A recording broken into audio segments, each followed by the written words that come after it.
السلام عليكم وأهلا بكم من نشرة الأخبار من أخبار تركيا بالعربي. اليوم لدينا في الخبر الأول عصابة تنتحل صفة الشرطة وتسرق مبالغ كبيرة من سوريين. والخبر الثاني إدارة الهجرة تبطل كمالك بعض السوريين ومصادر تكشف الأسباب. والخبر الثالث مشاجرة بين مجموعتين من المواطنين السوريين في شان لأورفا.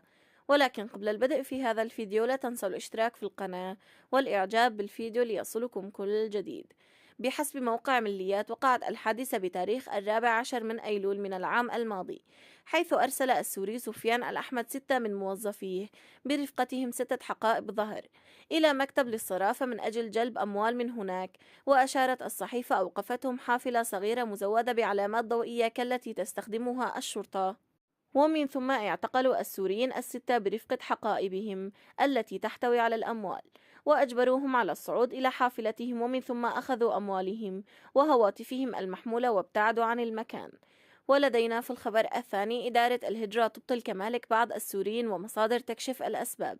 كشفت المصادر عن ازدياد عدد الأشخاص الذين تم إبطال كمالكهم، وعن السبب وراء هذا الأمر قالت المصادر أنه بسبب عدم التزام الكثير من السوريين بالبصمة الشهرية، حيث تم رفض طلب إعادة تفعيل كمالكهم لعدم وجود أي مبررات مقنعة مثل التقارير الطبية وإذن السفر. ولدينا في الخبر الثالث مشاجرة بين مجموعتين من المواطنين السوريين في شان لأورفا. بحسب ما نشره موقع خبر ترك، فإن الحادثة وقعت في ساعات الصباح في منطقة باهجلي لأسباب مجهولة.